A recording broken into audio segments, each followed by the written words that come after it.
वट सावित्री व्रत ज्येष्ठ कृष्ण त्रयोदशी और त्रयोदशी पूर्णिमा अथवा अमावस्या तक ये 3 दिन तक मनाया जाता है। यह स्त्रियों का महत्वपूर्ण पर्व है। मूलतः यह व्रत पूजन सौभाग्यवती स्त्रियों का है। फिर भी सभी प्रकार की स्त्रियां, कुमारी, विवाहिता, विधवा अथवा ये सभी करती हैं मिलकर के। इस व्रत को करने का विधान त्रयोदशी से पूर्णिमा अथवा अमावस्या तक है। प्रायः आजकल इस व्रत को स्त्रियां अखंड सौभाग्यवती रहने की मंगल कामना से करती हैं। आजकल अमावस्या को इस व्रत का नियोजन होने लगा है।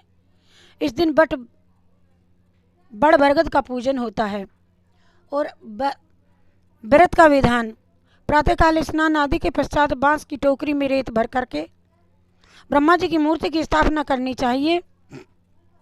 ब्रह्मा के वाम पार्श्व में सावित्री जी की मूर्ति स्थापित करनी चाहिए।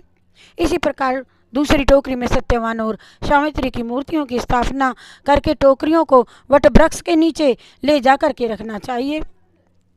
ब्रह्मा तथा सावित्री के पूजन के पश्चात सावित्री तथा सत्यवान की पूजा करके बड़ के जड़ में भी जल देना चाहिए। पूजा के लिए जल, मोली, रोली, कच्चा सूत, भिगोया हुआ चना, फूल तथा धूप होने चाहिए। जल से वट वृक्ष को सींच करके उसके तने के चारों ओर कच्चा धागा लपेट करके 3 बार परिक्रमा करनी चाहिए। जल से वट वृक्ष को सींच करके उसकी पूजा जितनी भी अपनी क्षमता हो उतनी परिक्रमा कर सकते हैं। बड़ के पत्तों के गहने पहन करके वट सावित्री की कथा सुननी चाहिए।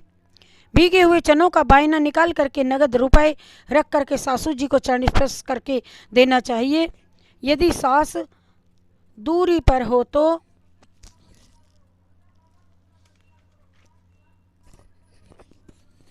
बायना बना करके वहाँ भेज देना चाहिए। और वट तथा सावित्री की पूजा के पश्चात प्रतिदिन पान, सिंदूर और कुमकुम से सुवासिनी स्त्री के पूजन का विधान भी है। पूजा की समाप्ति पर व्रत के फलदायक होने के लक्ष्य से ब्राह्मणों को वस्त्र तथा फल आदि वस्तुएं बांस के पात्र में रख करके दान करनी चाहिए। कथा इस तरह से है।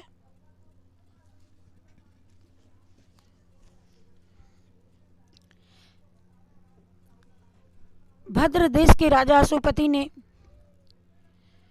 पत्नी सहित संतान के लिए सावित्री देवी का विधि पूर्वक व्रत तथा पूजन करके पिता तथा पति दोनों के घरों का श्रृंगार वाली पुत्री होने का वर प्राप्त किया। सर्वगुणों से संपन्न देवी सावित्री ही पुत्री के रूप में अश्वपति के घर कन्या के रूप में जन्मी और शुक्ल पक्ष के चंद्रमा की भांति बढ़ती बढ़ती युवा हो गई। अश्वपति ने अपने मंत्री के साथ उसे अपने पति का चयन करने के लिए भेज दिया और सावित्री अपने मन के अनुकूल वर का चयन करके जिस दिन लौटी उसी दिन देव ऋषि नारद अश्वपति के यहाँ पधारे। नारद जी के पूछने पर सावित्री ने कहा, महाराज, दुमत सेन जिनका राज्य हर लिया गया है, जो अंधे होकर के पत्नी सहित बनों बनों में खाक छानते फिर रहे हैं, उन्हीं के इकलौते पुत्र सत्यवान को भावनात्मक स्तर पर मैंने अपना पति होना स्वीकार कर लिया है। नारद जी ने सत्यवान तथा सावित्री के ग्रहों की गणना करके अश्वपति को बधाई दी तथा सत्यवान के व्यक्तित्व के गुणों की भूरी भूरी प्रशंसा की। किंतु इस नर रतन के बारे में नारद जी ने यह भी बता दिया था कि सावित्री 12 वर्ष की हो जाएगी तब सत्यवान परलोक सिधार जाएगा। ऐसे अपशकुन की भविष्यवाणी सुनकर के अश्वपति ने सावित्री के अन्य वर ढूंढने के लिए कहा। पर पतिव्रता एक निष्ठ अथवा आस्था वाली सावित्री ने उत्तर दिया, पिताजी, मैं आर्य कुमारी हूँ। आर्य नारियां जीवन में एक ही बार अपने पति का चयन करती हैं। मैंने भी सत्यवान का वर्ण कर लिया है। अब वे चाहे अल्पायु हो या दीर्घायु, मैं उन्हीं का वर्ण करूंगी और मैं किसी अन्य को अपने हृदय में स्थान नहीं दे सकती। और विवाह हो गया। सावित्री अपने ससुर परिवार के साथ जंगल में रहने लगी। वह अपनी सास तथा ससुर की बड़ी सेवा करती। समय बीतता गया। आखिर सावित्री 12 वर्ष की हो गई उस दिन जब सत्यवान लकड़ियाँ काटने के लिए पता चला तो सास ससुर से आज्ञा लेकर के वह भी उनके साथ चल दी। जंगल में सत्यवान ने मीठे मीठे फल खा करके ला करके सावित्री जी को भी दिए। स्वयं वो एक पेड़ पर लकड़ियाँ काटने के लिए चढ़ गया। थोड़ी ही देर के बाद में उसके सिर में भयंकर दर्द उठा। वह नीचे उतरा। सावित्री जी ने उसे पास के बड़ के पेड़ के नीचे लिटा करके सिर अपनी जांघ पर रख दिया। सावित्री का हृदय कांप रहा था। देखते ही देखते यमराज ने ब्रह्मा के विधान की रूपरेखा सावित्री के सामने स्पष्ट की और प्राणों को लेकर के चल दिया। कहीं कहीं ऐसा भी उल्लेख मिलता है कि बट वृक्ष के नीचे लेटे हुए सत्यवान को सांप सूंघ गया था। सावित्री ने भी यमराज का पीछा करना शुरू कर दिया। पीछे आती हुई सावित्री को देख करके यमराज ने उन्हें लौटने का आदेश दिया, पर उत्तर में वह मिली कि फिर वह बोली कि महाराज, पत्नी के पति तत्व की सार्थकता इसी में है कि वह उसकी छाया के समान अनुसरण करे और मर्यादा में रहे। मैं ऐसा ही कर रही हूँ। इसके विरुद्ध कुछ भी बोलना आपके लिए शोभनीय नहीं है। और सावित्री की धर्मनिष्ठुरता देख करके यमराज ने पति के प्राणों के अतिरिक्त कुछ भी वरदान के रूप में मांगने के लिए कहा। सावित्री ने यमराज से सास ससुर की आंखों की खोई हुई ज्योति तथा दीर्घायु मांग ली। यमराज ने तथास्तु कह करके आगे बढ़ गया। सावित्री फिर यमराज के पीछे पीछे हो ली। थोड़ी दूर जाने पर फिर यमराज ने मुड़ करके देखा तो सावित्री को पीछे ही आते पाया। यमराज ने उसे फिर आगे बढ़ने के लिए रोक करके विपरीत दिशा में चलने के लिए आदेश दिया। इस पर सावित्री ने पुनः कहा, हे धर्मराज, पति के बिना नारी के जीवन की कोई सार्थकता नहीं। हम पति पत्नी भिन्न भिन्न मार्ग कैसे अपना सकते हैं, और जिस ओर मेरे पति जाएंगे मैं वहीं चलूंगी। ऐसा सावित्री ने कहा।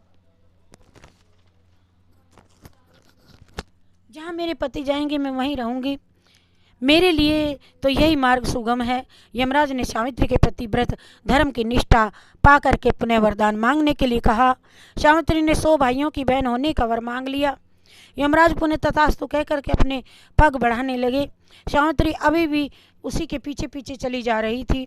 यमराज ने मुड़ करके देखा तो ठिठक गया और सावित्री के विनम्र निवेदन किया सावित्री से, भद्रे, यदि तुम्हारे मन में अभी भी कोई कामना है तो और कहो, जो मांगोगी मैं वही दूंगा। मुंह मांगा वर पाकर के सावित्री ने कहा, जीवन दाता, यदि आप सचमुच मुझ पर प्रसन्न हैं तो सच्चे हृदय से वरदान देना चाहते ही हैं तो मुझे 100 पुत्रों की माता बनने का वरदान दे दीजिए। यमराज ने तथास्तु कह करके फिर आगे बढ़ गया। सावित्री अभी भी यमराज का पीछा किए जा रही थी। यम ने फिर मुड़ करके कहा, सावित्री, देखा सावित्री से ऐसा कहा, अब आगे मत बढ़ो, तुम्हें मुँह मांगा वरदान दे चुका हूँ, इतने पर भी पीछा क्यों कर रही हो तुम, अर्थात तुम जाओ वापसी।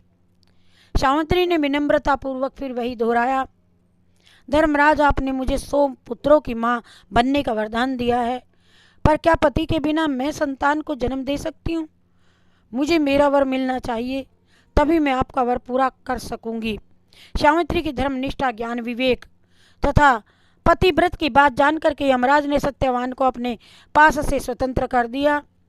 प्राण लेकर के तथा यमराज का अभिवादन करके सावित्री उठी उस ही वट वृक्ष के नीचे पहुंची जहाँ सत्यवान ने प्राण छोड़े थे।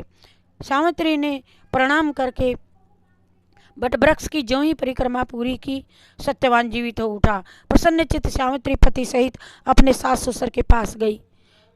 उन्हें नेत्र ज्योति मिल गई थी। उनके मंत्री उन्हें खोज चुके थे। दुमतसेन ने पुनः राज सिंहासन संभाला। महाराजा सुसेन 100 पुत्रों के पिता हुए और सावित्री 100 भाइयों की बहन। सावित्री भी वरदान के प्रभाव से 100 पुत्रों की मां बनी। इस प्रकार चारों दिशाएं सावित्री के पतिव्रत धर्म से के पालन की कीर्ति से गूंज उठी और इन्हीं चरित्रों से भारतीय ललनाएं इस व्रत को करके पतिव्रत धर्म का पालन के लिए, पतिव्रत धर्म के पालन के लिए पूर्ण आस्था से प्रेरणा करती हैं। जय श्री कृष्णा, जय राधे राधे, जय श्री कृष्णा, जय राधे राधे, जय श्री कृष्णा, जय राधे राधे। आप सभी को मेरा प्रणाम, आप सभी को मेरा आशीर्वाद। आप भी सुहागिन रहें, भगवान सभी का भला करें। जैसा सावित्री का किया ऐसा सभी अखंड सौभाग्य हो सभी का। जय श्री कृष्णा, जय राधे राधे। आप मेरे इस चैनल को लाइक और सब्सक्राइब भी करें तो आपकी कृपा होगी। हरे राम हरे कृष्णा कथा 2 डाल दी हैं, जो अच्छी लगे सो सुने।